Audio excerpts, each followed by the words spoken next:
안녕하세요. 닥터 MBC 이유진입니다. 가슴이 답답하거나 더부룩하고 소화가 잘 되지 않고 때로는 통증이 있을 때 병원에 가서 그 원인을 찾게 되죠. 그런데 내시경으로도 뚜렷한 원인을 찾을 수 없는 기능성 소화불량을 호소하는 환자가 최근 증가하고 있다고 합니다.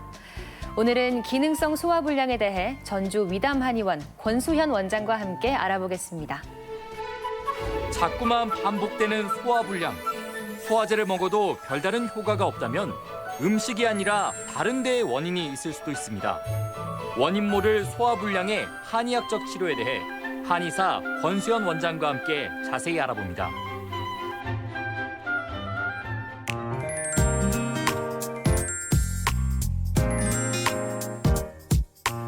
원장님 안녕하세요. 네, 안녕하세요.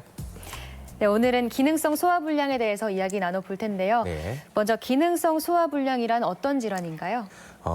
이 소화기관의 그 기능에 있어서 주로 상복부, 중앙 쪽 이쪽에 네. 발생하는 소화 기능의 장애를 말하는 건데요.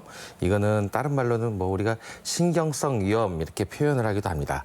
이것이 어떤 기질적인 원인이 없이 계속 상복부가 불쾌감을 느낀다든지 또 간간히 통증을 많이 느끼는 이런 질환을 말하는 건데요. 네. 우리가 소화제를 먹으면은 딴 때는 다 잘 내려가는데 이게 소화가 잘 안 되는 증상이 계속 오래 지속이 되고요.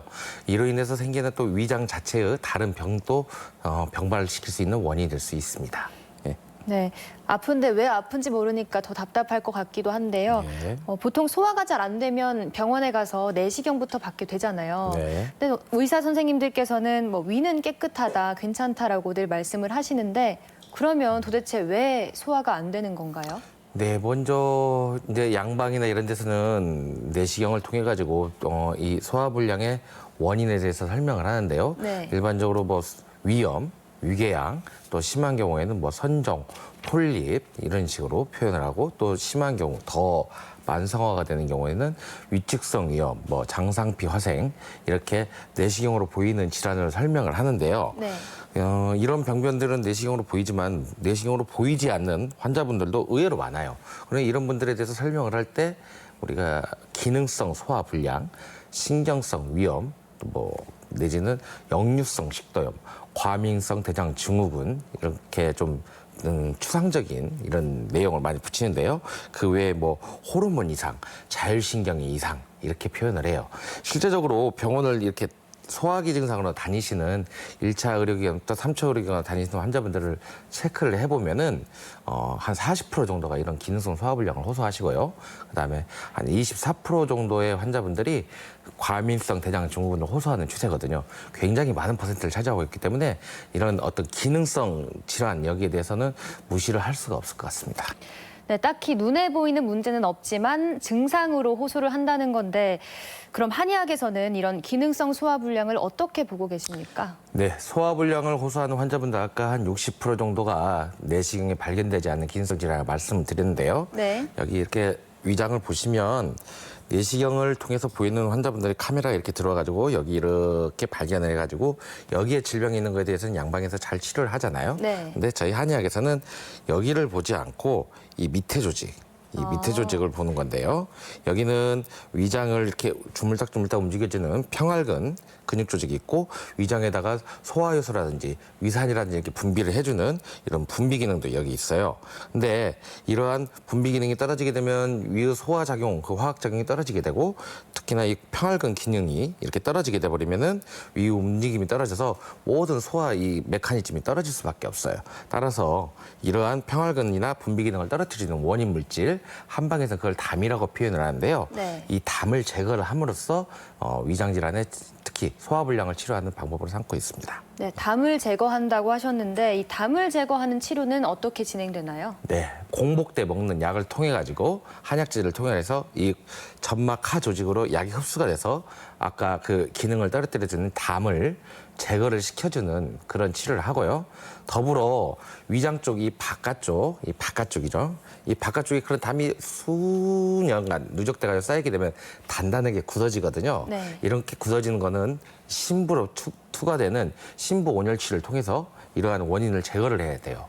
근데 더불어 이렇게 담으로 인해서 우리 조직 자체도 이렇게 굳어지는 수가 있어요. 이렇게 굳어지는 조직은 또 다른 한방적 물리치료 방법으로 해가지고 조직을 부드럽게 풀어주는 이런 방법으로 치료하고 있습니다. 예. 네, 이렇게 치료법까지 들어봤는데 사실 모든 병이 그렇듯이 이 환자가 스스로 주의할 점도 있을 것 같습니다. 네, 소화되기 좀 편하게 입에서 먼저 좀 오래오래 씹어주고 충분히 침을 좀 묻힌 다음에 이렇게 삼키는 것이 굉장히 중요하겠고요. 네. 또 이런 위장 질환을 일으키는 원인이 되는 음식에 대해서 불량식품도 피하시고 자극적인 음식 이런 것도 좀 피하시는 게 좋고 음주, 흡연 이런 것은 또 우리 몸에 굉장히 위장 질환의 원인이 되니까 네. 그런 것도 좀 피하시는 게 굉장히 중요하고 가급적이면 과식 그다음에 폭식 이런 걸 좀 피하시는 게 참 좋을 것 같습니다. 그리고 위장을 생각할 때 우리가 위장 자체의 그 질환으로만 이걸 보는데요. 위장을 싸고 있는 다른 장기, 심장이라 간, 콩팥 이런 다른 장기와의 관계도 같이 살펴봐야 하는데 한방에서는 일단 몸에 질환이 있어서 그 장기만 보는 게 아니고 전신적으로 보는 이 원리를 도입해서 보기 때문에 환자분을 파악할 때 전신의 그 상태를 같이 보는 게 굉장히 중요합니다. 네, 그럼 소화가 다른 장기와도 연관이 있다는 말씀이신데 간에 영향을 받아서 위가 제대로 작용하지 않는다는 건 사실 이해하기가 조금 어렵습니다. 네. 여기에 대해서 조금 더 구체적으로 말씀해 주세요. 네, 먼저 간은 아무래도 위장의 그 오른쪽에 이쪽에 인접해 있는 장기인데요. 간과 위장 관계는 서로 도와주기도 하고 방해도 하기도 하는데 네. 이 간이 위산이라든지 담즙 분비에 굉장히 관여를 많이 하거든요. 그래서 몸이 너무너무 피곤하거나 간의 기운이 너무 떨어지게 되면은 위산이라든지 담즙 분비가 안 돼가지고 소화 기능이 떨어지게 되고요.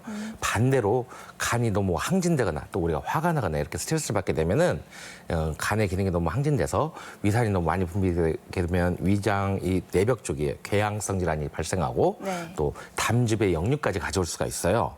그 외에 우리가 모든 탄수화물, 지방 단백질 이런 것이 다 소화가 되면 뭐 포도당이나 아미노산 뭐 이렇게 중성지방 이렇게 해가지고 몸에 흡수가 되는데 이런 것이 첫 번째로 흡수되는 과정이 이 간으로 가게 돼 있어요. 간 문맥을 통해서 간으로 가게 돼 있는데 간에 이런 우리가 스트레스를 받거나 화가 나가지고 간이 이렇게 울체가 돼 있으면은 네. 그게 더 이상 진행이 안 되는 거예요. 그렇게 되면은 헛배가 부르고 가스가 차고 심한 경우는 역류까지 하게 되거든요. 이런 환자분들은 이렇게 뭉쳐져 있는 간을 풀어주는 이 소간법이라는 치료법으로 간을 풀어주면서 소화불량을 같이 치료를 해야 합니다. 네. 그러면 심장과도 또 관련이 있을까요? 네, 심장은 이제 한방에서 봤을 때 위장에 대해서 좀 엄마와 같은 장기다 그렇게 볼 수가 있는데 네. 심장의 가장 큰 기능은 무엇보다 혈액 공급이잖아요. 이 혈액이 위장 쪽으로 충분히 공급이 돼야 되는데 만약에 심장이 어떤 의기소침이라든지 스트레스, 기력자로 인해서 심장에서 위장으로 혈액 공급이 잘 안 되는 경우에 위장이 점막의 재생 능력이 떨어지고 외부에 대해서 방어 능력이 떨어지게 되겠죠. 그래서 위축성 위염이나 이런 게 생길 수가 있고 결정적으로 또 위장 자체의 소화 기능이 팍 떨어지게 되는 분들이 어떤 분들이냐면 신경을 쓰면은 막 소화가 안 되는 분들 있잖아요. 네네. 예, 그런 분들 이제 손발이 잘 저리고 잘 놀래고 불안하고 잠 잘 못 자고 앉았다 일어나면 핑 돌고 어지럽고 이런 분들, 예, 이런 분들이 이런 시민성 소화불량인 경우가 많이 있거든요. 이런 분들은 먼저 심장에 혈액을 보충해주는 방법으로 치료를 해야만이 소화불량의 치료가 될 수가 있습니다. 네, 마지막으로 기능성 소화불량을 앓고 계신 환자분들께 한 말씀 부탁드릴게요. 네. 오래된 만성 소화불량을 갖고 계신 환자분들이 일반적으로 소화불량이 발생을 하면은 소화제 이렇게 먹고 해결을 보고 했는데 어느 날 보면 이제 더 이상 소화가 안 되는 거거든요. 이런 분들은 단순히 이것을 먹어서 체한 뭐 이렇게 체했다 이렇게 단순한 생각하시면 안 되고 위장 자체가 뭔가 큰 병이 있다 생각을 하셔가지고 그 위장의 소화불량에서 발생되는 원인에 대해서 분명히 제거를 하시고 네. 또 단순히 위에만 국한을 하지 마시고 위장을 싸고 있는 다른 장기와의 관계에 대해서도 꼭 염두를 하셔서 전문 의료기관을 찾았으면 좋겠습니다. 네, 한의사 권수현 원장과 함께 기능성 소화불량의 원인과 치료에 대해 이야기 나눠봤습니다. 원장님 고맙습니다. 네, 수고하셨습니다.